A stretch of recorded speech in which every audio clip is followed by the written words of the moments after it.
Esse é mais um programa Anatomia do Poder que vai ao ar dos estados, todos os estados do Brasil e do Distrito Federal, há 12 anos e meio.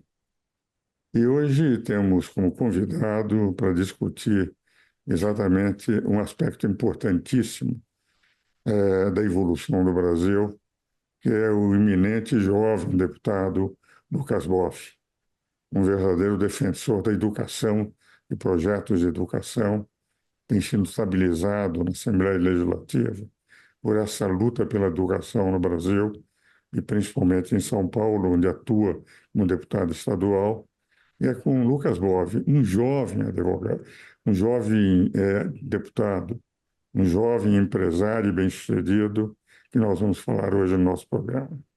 Caríssimo, grande amigo Lucas Boff, grande deputado de São Paulo.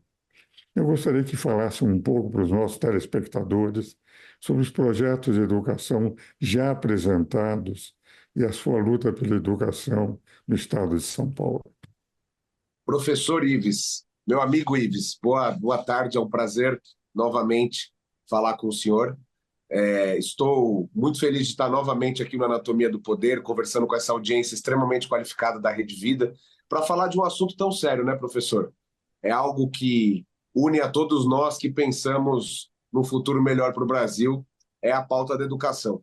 E o senhor sabe, eu estou lá, não faz nem 2 anos, né, que eu assumi o meu mandato, é meu primeiro mandato, e eu tinha, antes de entrar para a política, uma posição que ainda tenho, na verdade, uma posição bastante ideológica em relação à educação, sobre doutrinação, sobre projetos nesse sentido que eu também tenho trabalhado. Mas eu percebi, professor, que falta muito do básico ainda.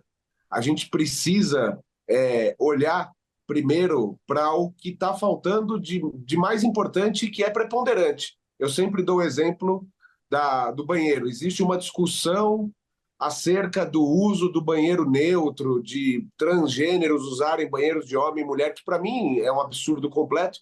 Mas antes de discutir isso, nós precisamos discutir as escolas que estão sem banheiro, que não tem sequer o banheiro, digamos assim, tradicional, vamos dizer assim, né? Então é uma situação bastante complicada. Eu tenho apoiado o governador Tarcísio, o secretário Feder, sou vice-presidente da Comissão de Educação em vários projetos do governo, e da minha parte, professor, eu tenho 3 aprovados e sancionados já que eu gostaria de destacar. O primeiro deles é o projeto de educação financeira. A partir do ano passado, desse ano, na verdade, 2024, os alunos do 9º ano em ensino médio da rede estadual passaram a ter educação financeira e empreendedorismo. Eu tive de ouvir do pessoal da esquerda aí, mas como é que você quer ensinar educação financeira para pobre que não tem dinheiro? A gente tem que explicar que é justamente esse o motivo para que a gente consiga ensinar o pessoal a trabalhar com, infelizmente, o pouco salário que recebe. Depois, robótica nas escolas também, uma matéria bastante importante, que traz os jovens para o mundo atual. Hoje em dia nós temos, por exemplo, uma defasagem de pilotos de drone no mercado de trabalho, veja só. E essa juventude já sai pronta para aprender a mexer com essas tecnologias. Nós precisamos dar um empurrãozinho só. E o terceiro projeto que eu tenho muito orgulho é o programa Cuidar de Quem Educa. É um projeto voltado para os professores da rede pública estadual. Então, apoio psicológico, de nutricionistas, de professores de educação física, dos mais variados terapeutas aí, aulas de habilidades socioemocionais, para que, enfim, o professor seja atendido não só em relação a respeito em sala de aula, salário, que são direitos fundamentais básicos dos professores, mas também em relação ao seu bem-estar, à sua saúde e à sua condição psicológica também. Meu caro Lucas Boff, grande deputado, eu fui um educador a vida inteira. Um educador universitário há 60 anos. E antes de ser professor universitário, que eu comecei a carreira em 64, eu já dava palestras, e mesmo no ensino médio, sendo estudante de ensino médio, eu era convidado para falar sobre literatura. Então, eu gosto da educação, porque eu acho que um povo sem educação não consegue evoluir. De se lembrar o seguinte: a Coreia do Sul, quando na década de 61, na década de 60, nos anos 61, 62, quando estabilizaram aquela guerra que fizeram o acordo, pelo menos, não de paz, mas de tolerância entre a Coreia do Norte e a Coreia do Sul. Todo o investimento que eles fizeram foi em educação. Eles estavam num nível incomensuravelmente inferior ao Brasil depois da guerra. Era, e o primeiro-ministro resolveu fazer, o primeiro-ministro, o presidente, não sei o regime que dominava, que existia naquela época, mas ele conseguiu fazer investimentos maciços do que possuía para preparar o povo. Hoje a Coreia, com 50 milhões de habitantes, tem em nível de tecnologia mundial aquilo que nós com 210 milhões não temos. Graças à educação. Eu sempre fui educador e apoiei todas as iniciativas. E acho, o Lucas, acompanhando a sua carreira na Assembleia Legislativa, eu entendo que o trabalho que você está fazendo é muito grande. E essa iniciativa que eu gostaria de levar aos telespectadores, de aplicação financeira, para que se entendam como é fundamental. Nós sabemos que a função da direita é multiplicar a riqueza, da esquerda é dividir. Enquanto todos os grandes países são países de economia de mercado, Estados Unidos, França, Itália, os maiores PIBs do mundo, exceção feita da China, são todos economia de mercado e todos aqueles que dividem riqueza vivem patinando. Nicarágua, no Venezuela, etc. E o próprio Brasil, no atual governo, aquilo que o governo anterior deixou de 58 bilhões de reais, ou 50 e poucos bilhões de dólares, melhor dizendo, em caixa, superávit. Já no primeiro ano estávamos com 270 bilhões de déficit. E esse ano vamos fazer um novo déficit sobre o déficit anterior. O que vale dizer, o que vocês estão fazendo é algo admirável. E educação financeira é fundamental. É uma forma, inclusive, de ensinar o próprio a se preparar, porque gerando empregos, tendo desenvolvimento e não dando, nós temos que ensinar a pescar e não dar peixe apenas, porque nós vamos acostumar o cidadão a receber o peixe e, de verdade, não vai aprender a pescar. E nós temos que ensinar a pescar. O seu trabalho é admirável, meu caro deputado. Professor, veja, rapidamente aqui. Eu, chegando em Ribeirão Preto, um dia liguei a televisão no hotel e estava passando o jornal ali local, a segunda edição do jornal local ali. E eles estavam mostrando uma matéria dos alunos do terceiro ano que montaram uma vendinha. Então, eles iam num atacadista, compravam os produtos, vendiam. Ali, obviamente, eles não tinham CNPJ nem nada, mas eles emitiam como se fosse um recibo, uma nota, vendiam assim de porta em porta, na porta da escola, e com o dinheiro eles pagaram a sua festa de formatura, coisa que eles nunca imaginaram ter. Então, veja que bacana. Aprende na teoria, aprende na prática e ainda, de quebra para o terror da esquerda, aprendem que é o capitalismo o caminho da salvação. Quando que esses meninos teriam a possibilidade de pagar uma festinha de formatura se não fosse pelo próprio trabalho, pelo próprio esforço? Então, sem dúvida nenhuma, é o caminho, professor. Não, é um livro, inclusive, o, Lucas, que me parece importantíssimo. É de um sacerdote, Robert Sirico, um sacerdote americano. Me dou bem com ele. E o livro dele foi traduzido para o português. Chama-se A Economia das Parábolas. E ele mostra o seguinte: não é verdade que o cristianismo era contra o desenvolvimento. Por exemplo, na parábola de Cristo sobre os talentos, ele deu 10 para um, 5 para outro e um para um terceiro. O terceiro não fez nada, enterrou. Os outros dois, ele perguntou por que não aplicaram e foram elogiados, porque desenvolveram. Ao último, qual foi a observação que Cristo faz? Você poderia ter entregado aos banqueiros, para pelo menos render. Quer dizer, Na verdade, é com o dinheiro que se vai gerando desenvolvimento, gerando empregos. E um Claro, país precisa de desenvolvimento. Quando se claro. fala da China, que é o único país comunista que deu certo na economia, por quê? Porque eles utilizam um capital, liberdade econômica absoluta. É o único país comunista que, em matéria de economia, não segue o comunismo. Que Comunista faz, capitalista, e, aliás, um capitalismo mais selvagem. Eles não sem dúvida. respeitam sequer a leis, muitas vezes, as leis capitalistas de mercado. Falam-se em dumping social, dumping tributário, e com isso eles vão conquistando mercados. Mas capitalismo.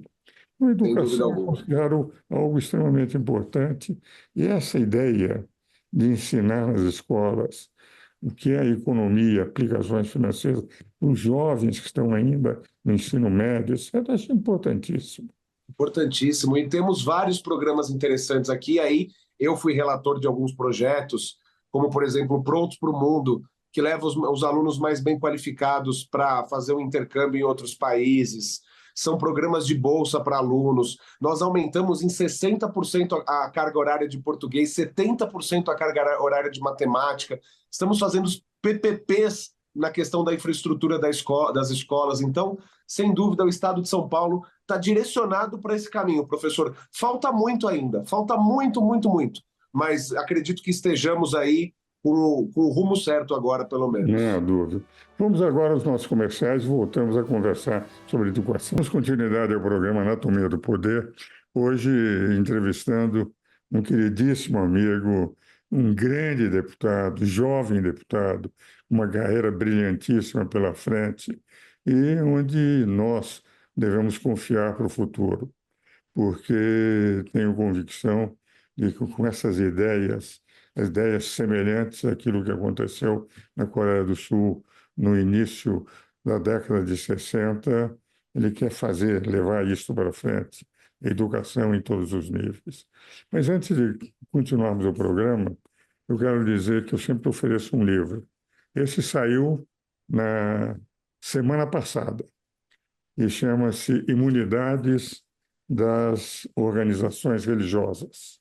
É um livro escrito, coordenado por mim, pelo Paulo de Barros Carvalho, que é professor emérito tanto da USP quanto da PUC, e pelo Luiz Carlos Gonzaga Bertelli, que é o atual presidente da União de Juristas Católicos de São Paulo. E como eu, nasceu no dia 12 de fevereiro de 1935 e tem 89 anos e preside a União dos Juristas Católicos do Brasil. Eu vou lhe mandar.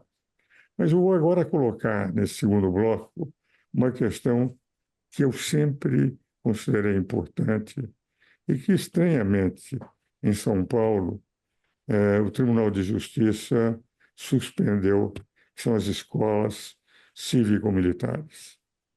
Eu sempre entendi, Lucas, eu queria depois ouvir sua opinião, a importância da disciplina que as escolas cívico-militares dão aos alunos. Ordem e disciplina. Eu me lembro, eu estudava, peguei, inclusive, fiz um primeiro discurso meu com 8 anos de idade para entregar uma importância que nós tínhamos arrecadado na família para comprar aviões e combater o nazismo. Na escola ainda estava no primário, eu ganhei até uma caneta da escola pelo fato de ter sido o aluno que mais conseguiu recursos. O governo comprou aviões para proteger a costa, depois de termos tido os navios afundados por submarinos nazistas. Nós entrávamos na aula cantando o hino nacional. Primeiro ficamos todos os alunos formados, em fila. Quer dizer, cada turma no seu bloco. Cantávamos o hino nacional e entrávamos com ordem. Ordem e disciplina nós aprendemos na época que o Brasil estava em guerra. Eu tenho a impressão que dar esse caráter cívico-militar é extremamente importante para que se ganhe disciplina e ordem no estudo. Eu tenho a impressão que toda a minha carreira profissional ela foi feita fundamentalmente, Lucas, através não de talento, mas de ordem e de disciplina. o que me permitiu ir avançando. Talento eu não tenho, mas sorte e disciplina eu sempre tive, e por essa razão fui marcando posições. E esta é a razão pela qual eu quero cumprimentar o ministro Gilmar Mendes. O Gilmar suspendeu essas liminares que tinham sido concedidas para suspender as escolas cívico-militares. Eu gostaria de saber se a sua opinião é a mesma que eu tenho. Como é que você vê as escolas cívico-militares do governador Tarcísio? Primeiramente, só agradecer pelo livro. Cada vez que eu encontro com o senhor, além do papo riquíssimo, a minha biblioteca aumenta. E só fazer uma ressalva ao telespectador: os elogios proferidos à minha pessoa aí são bondade do nobre amigo Ives. Então, exagero da parte dele, mas fico, obviamente, muito envaidecido com os elogios. Obrigado, professor. E em relação às escolas cívico-militares, sem dúvida, louvável a atitude do ministro Gilmar Mendes. Eu acompanho o trabalho do senhor, o senhor é bastante imparcial sempre, tanto nos elogios quanto nas críticas, é sempre à luz da sua interpretação da Constituição, do que está escrito ali, da jurisprudência. Então, de fato, é algo a ser elogiado. A atitude do ministro é fantástica, porque visa, sobretudo, garantir a liberdade dos pais em escolher as escolas para os seus filhos. Existe uma demanda reprimida altíssima no estado de São Paulo por escolas cívico-militares. O projeto de lei, ele pregava que era optativo por parte dos pais, que deveria haver uma escola regular num raio de 1,5 km, então sempre haveria uma questão geográfica ali permissiva para o pai escolher. As escolas seriam implementadas onde os índices, o IDEB, o Saresp, os índices de DH são mais baixos. Existem dados estatísticos, é comprovado isso, não é opinião, de que a violência nas escolas diminui mais de 80%, o nível de aprendizado dos alunos aumenta consideravelmente também. Enfim, são só vantagens. Lembrando que não há nenhuma intervenção, até complicado usar o termo intervenção militar, mas eu vou usar nesse sentido aqui, no sentido mais amplo. Não há nenhuma intervenção militar no aspecto pedagógico.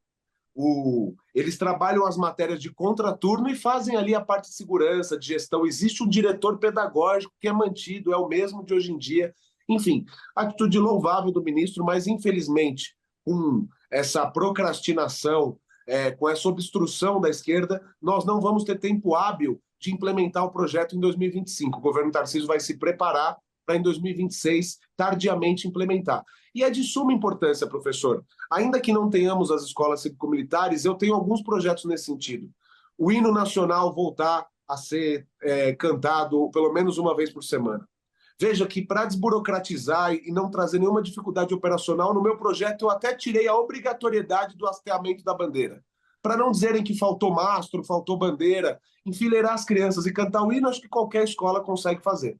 Com o hasteamento da bandeira opcional, porém desejável. Tem um projeto que aprovamos agora, que vai para a sanção do governador, que é o Escola Sem Tela, para que os alunos não possam mais... É desumano fazer um professor competir com um Instagram, com TikTok, um professor de álgebra hoje em dia. Então, é também para trazer um pouco mais de disciplina para as salas de aula. Eu tenho o PROAP, que é um projeto para instalar câmeras nas salas de aula com reconhecimento facial, obviamente respeitando a proteção dos dados, enfim. Tem um assessor muito qualificado que, aliás, essa semana o seu TCC foi aprovado, Dr. Guilherme Gandra, que foi ao meu gabinete por indicação. Ele é neto do maior jurista do país, mas foi promovido e está lá pela sua capacidade. Ele está escrevendo um componente curricular junto com a Secretaria de Educação que trata das habilidades socioemocionais. Ele fez um levantamento que mostra, professor, que 9 entre 10 pessoas são contratadas pelas suas habilidades técnicas, portanto, pelo seu currículo. E 9 entre 10 pessoas são demitidas pela falta de habilidade socioemocional. Isso tudo compõe o ambiente escolar, o ambiente, obviamente, como o senhor disse, de responsabilidade, onde os alunos são chamados à meritocracia o tempo todo e precisam, de fato, estar ali imbuídos e querendo estudar, não com o professor obrigando eles a fazer qualquer coisa que a gente sabe que não funciona mesmo, né?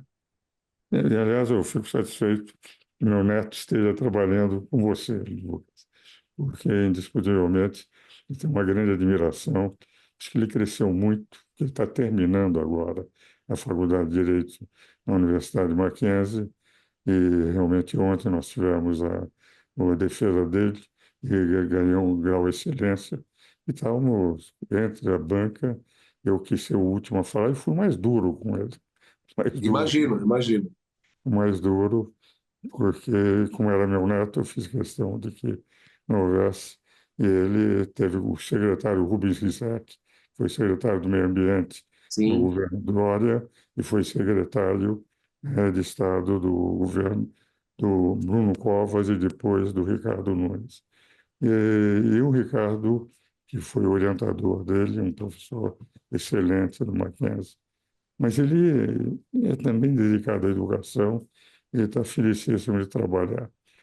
Agora, eu queria, nesse fim de programa, colocar um problema que, enfim, tem me preocupado muito em nível de educação. É, toda essa tentativa de que a esquerda é contrária, liberdades, banheiros, todo mundo faz o que bem entende, não podemos, para eles, segurar as liberdades de expressão. E que, a meu ver, com o respeito que eu tenho a muitas das figuras que compõem hoje a esquerda, eles estão, na verdade, enfim, desestruturando a capacidade de ensino dos alunos, ou ideologicamente pretendendo condicionar a sua maneira de pensar. Eu queria. Vocês estão conseguindo êxito que vocês consideram já para esses 2 primeiros anos, êxitos razoáveis, ou ainda vocês estão trabalhando para vender essas ideias para os professores, para as escolas? Como é que estão sendo esses projetos em nível de professor, realização? perdão. Eu considero que, dadas as condições, nós estamos conseguindo êxito, sim, estamos logrando Que êxito na bom, maioria das ações. que bom. Existem alguns mitos que precisam ser desvendados, né? Por exemplo, um dos principais mitos é, pelo menos no estado de São Paulo, é o de que falta dinheiro para a educação.